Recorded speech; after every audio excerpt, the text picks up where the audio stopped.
วัสดีครับพี่น้องช่องเบาดันครอบครัวไปแล้วครับประเด็นมาหลายมือพี่น้องเอ้ยปลากระบ่มีครับห้ามมองกระถือได้หินพี่น้องมองใหญ่มองแปดถือได้หินครับปลาดอนมือนี้มามอง3 เส้นครึ่งครับไปรอบฟังพี่น้องโอ้ยสุดมองครับบอกเกือบเงาพี่น้องประมาณ200 เมตรครับมองสุดนี้ครับมองหน่อยพี่น้อง3 เส้นครึ่งครับพายุฤดูร้อนกำลังสิมาพี่น้องโอ้ยดำเคยว่าครับกลายเป็นลูกนึงแล้วพี่น้องลมมาแห้งครับกลายไปแล้วครับพี่น้องไปทั้งนั้นแล้วครับไปทางฝั่งลาวนะครับลูกเมื่อกี้นะครับลูกดีกำลังมาครับนี่ครับมาทางบาวดอนพอดีครับพี่น้องครับลมครับกระบาดดอกประหยัดครับน้ำตื้นๆครับทั้งนานี่ครับน้ำเพียพอเพียงเอวแล้วพี่น้องทั้งนานี่ครับน้ำบลึกครับเป็นหาดครับนี่ครับมาหาปลาหน่อยเมื่อปีงครับพี่น้องไม่ได้กินปลาโดนครับมองหน่อยพี่น้องมองหน่อยก็มอง3 สั้นแหละครับ18 8แล้วก็3 เส้นครึ่งครับมาลองเฮ็ดอีกสุดนึงครับมาต่อพื้นนี่แหละครับสุดนี้แหละครับอีก100 เมตรครับให้มันยาว300 เมตรครับไปไหลไปย้อนพี่น้องจังไรไปย้อนกับมาแล้วครับตรงนี้ไม่มีคนไหลพี่น้องป่าไม่มีครับมีแต่ขี้หินครับตรงนี้ก็เล่บ่ได้ค่อยถ่ายคลิปให้พี่น้องเบิ่งครับเพราะว่าป่าไม่มีครับเพิ่นว่าป่าทั้งนครพนมทั้งทาแขกครับกำลังมาครับพวกปากแล้วพี่น้องเพิ่นว่ากำลังมาเสร็จจักสิมาฮอดหนองคายมื้อใดครับจักเพิ่นสิมาบ่มาครับถารุ่นแล้วพี่น้องพี่น้องค่อยมาลุ้นบาดอนครับบาดอนสิได้ปลาขาวน้อยเมื่อปีบ่ครับรอบนี้ครับไปพี่น้องไปลุ้นบาดอนครับนางสาวเอาพี่น้องมันล่มครับนางพดไปเอาครับเพื่อพี่ปลาขาวน้อยครับ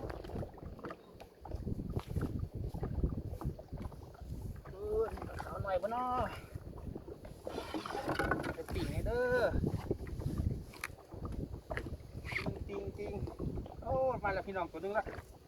เอารู้ซับพ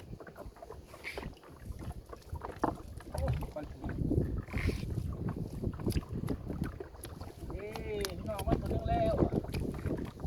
ขาวน้อยปลาขาวน้อยปลาปากแล้วพี่น้องปลาปาก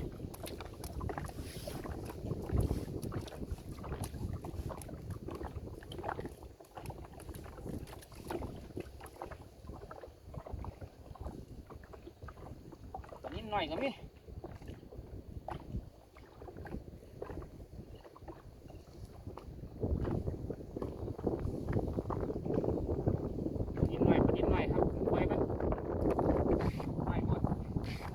อายุลงมาพี่น้อง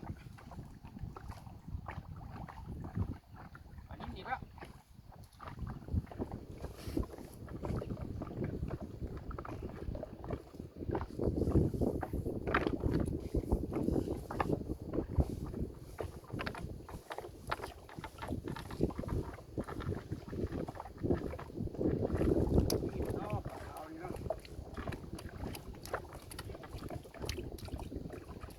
โอ้ตัวใหญ่ตัวพี่น้องนี่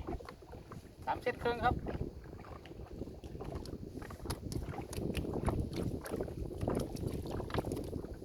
นี่โอ้ปลาสนับเฮ้ย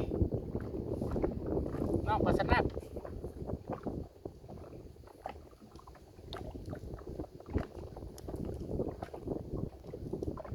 ไง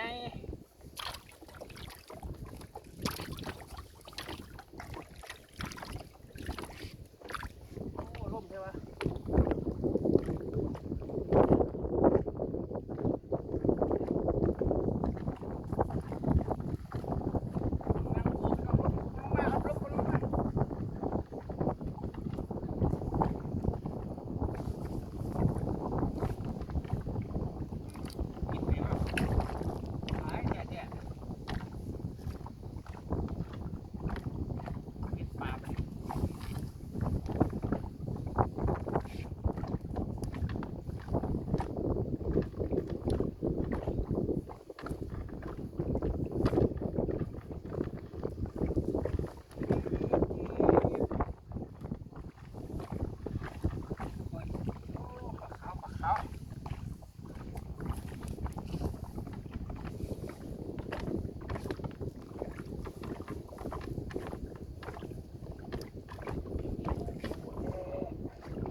ร้อยพี่น้อง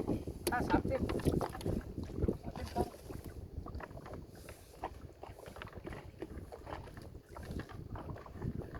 โอ้ลงใช่ปะ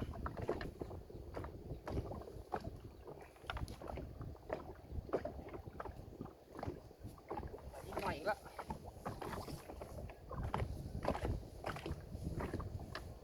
โอ้บาดเดียวถึงไปยังไม่น้องปลาขาว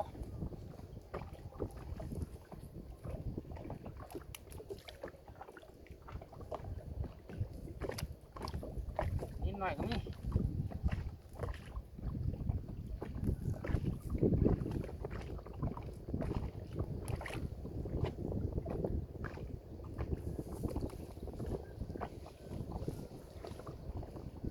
ไม่ได้ปลานิดหน่อยแค่ปลานี้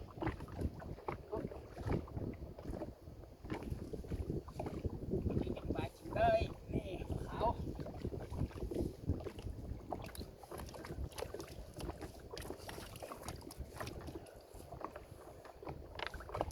โอ้ปลานิดหน่อยพี่น้องเอาไปปล่อยซะไปยังไงนะปล่อยก็น่าหลายใช่ปะ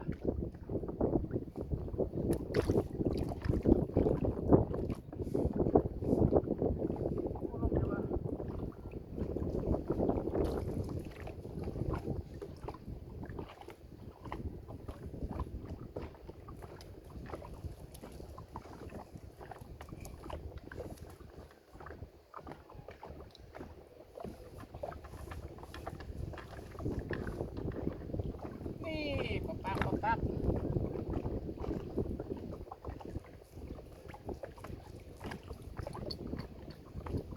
พายุกำลังมาพี่น้องพายุ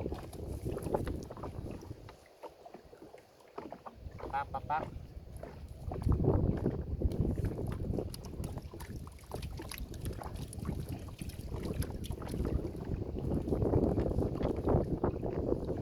ไม่ได้ปักเลยครับปีนขึ้นปีนร้อนปีนป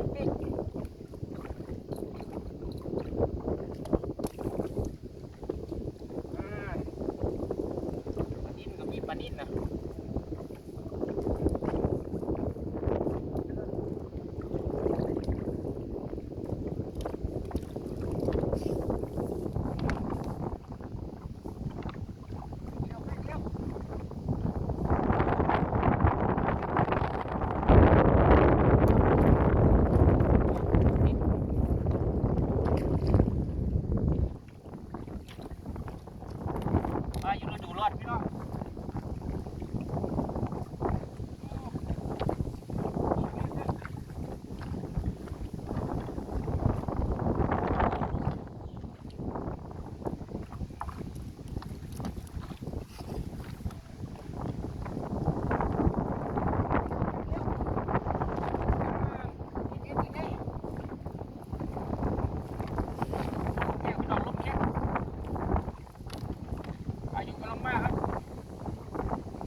เรื่อยๆพี่น้อง